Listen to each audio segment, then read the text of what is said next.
Hey, what's up, everybody? It's Charles, and welcome you guys to another episode of the Dreamerspro Show, where we cover everything from sports, hot topics, classic debates, entertainment, and when we give you guys a fresh perspective on things and how we see them. And boy, oh boy, we got an episode for you guys today that you definitely don't want to miss, so make sure you go ahead and stick around for this video here. So, as you guys can see in the title, we're saying that this Redeem Team doc is turning into the worst nightmare for Shannon Sharpe and his supporters, and I'll tell you why. As y'all know, the Redeem Team doc came out on October 7th. Some people have seen it, but there's some people out there that have yet to see it. But you should definitely watch it. You should definitely watch it. No one in the media is covering it, really, but us here, we're talking about it. And we thank you guys. You know, more views for us, more people watching us. So y'all can take as long as you want to get to the party. But going into that doc, I was very, very, very eager to see it. Why? Because I wanted to see Kobe Bryant, his career in some real basketball situations. I already watched Muse and all that, where he's kind of taking you through his career, but it's different in this particular case because it was centered on a specific goal, and it also had a compilation of some of the greatest players in the world at that time. Now, for those of you who saw it, what had happened was essentially Team USA kept on losing, right? And they kept on getting embarrassed. And at one point, Jerry Colangelo and these guys basically decided we needed to recruit Kobe Bryant and Jason Kidd.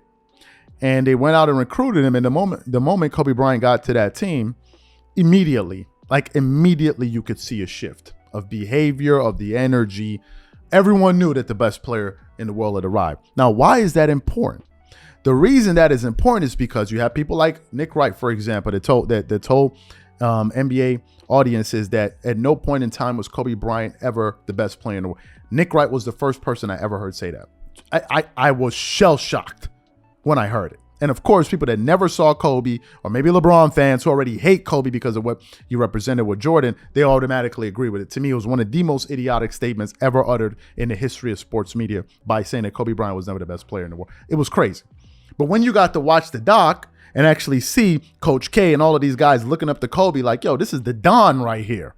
This is the Don. The way they was looking at him, people's opinions started to shift. And now what you're seeing is there's beginning to become be a groundswell of support for Kobe Bryant being right there with Jordan where he ultimately needed to be. And we got some information that we want to share with you guys about this to really magnify this point that I'm trying to make for you guys. But before we get into that, this video is brought to you by sponsor Aura, who's also the official sponsor of the Minnesota Timberwolves. Do you know what the fastest growing crime in America is today? It's identity theft.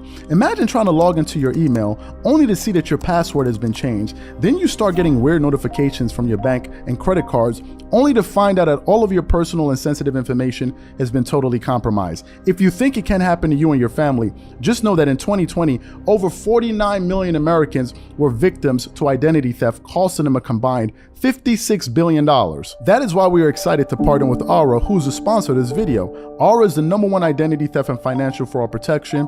Aura monitors the dark web and alerts you if any of your passwords and accounts have been breached. And funny enough, after using Aura, I discovered some of my credentials were floating around in the dark web, and the app showed me exactly when and where the breach happened. In addition, Aura allows you to set spending alerts, and they'll notify you of any suspicious transactions. Aura is 4 times faster than any of its competitors in alerting you if someone is trying to open a credit card or obtain a loan using your name. And remember this, every 14 seconds, someone becomes a victim of identity fraud.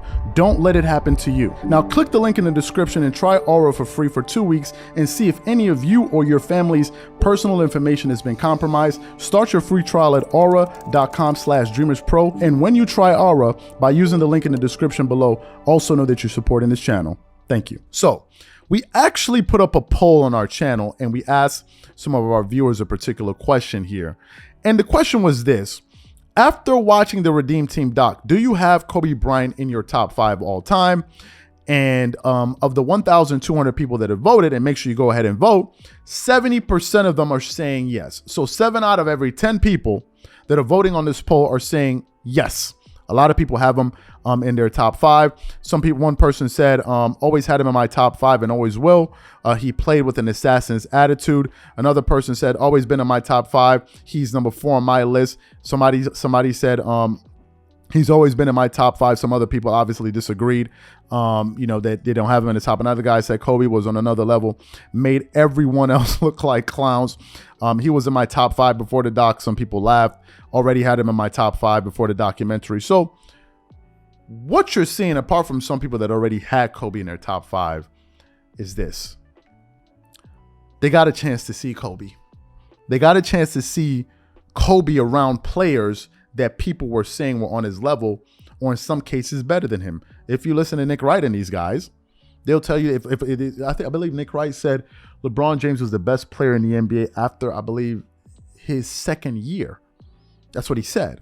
But in that documentary, they were losing with those guys. Those guys didn't even have the right winning attitude. Kobe Bryant came in there, and his work ethic alone, you could tell that those guys were jarred by, like, wait a minute, this guy's training like this. They obviously knew that this guy was the best in the world. And this is a nightmare for people like this, because your words cannot go against what people are seeing. And the fact is, Kobe was the best. The guy was so good that he said, you know what? To show you guys that I'm serious about this entire thing, all I'm going to do is play defense. There was a segment within that doc where I forgot the guy's name. His name was, oh my God. He was the guy that was trash talking Michael Jordan, and Michael Jordan gave him buckets. He's an NBA player. I can't remember his name. He stripped him like 5 straight times. He couldn't even get the ball. Like, he couldn't even dribble the ball. He was like, Kobe Bryant was demolishing players. He was like, I'll guard the best player. There was another moment in the doc when Kobe told his teammates, hey, I'm going to run straight through, Pau Gasol's chest. And everyone was shocked. Like, did this guy just, and he did it. And it was like, did this guy just really do that? He's like, yes, he just did. And that's when people started to realize, wait a minute, this guy is head and shoulders above the rest of the competition. And here's what I think. If big media decides to pick up this story and starts to talk about it, you will see even more people out there saying the same thing. And it'll be very, very, very hard to dispute what you saw. And in my personal opinion, I think some of these guys are going to do their best to stay away from this story. Some of them are going to do their best to stay away from this story. I don't think Undisputed and these guys are going to talk about it. If they talk about it, I'm going to be shocked. If LeBron shows up to a game drinking wine, they'll talk about that. If LeBron likes a tweet that something has nothing related to basketball, they'll talk about that. But for them to talk about something like this here and talk about it and publicize it, there's no way they'll do it. And some people say, well, LeBron publicized it and he's the one and these guys produce it. Yeah, but that's not the point. The point is the media needs to talk about it. And if they talk about it, there's no way you're going to be able to refute what you saw. It'll be a nightmare for these guys. There's nothing you can say. There's no argument you can put forward to make people believe that they did not just see Kobe Bryant and these guys. Kobe Bryant walk in there and basically hold these guys' hands and lead it. He didn't do it alone,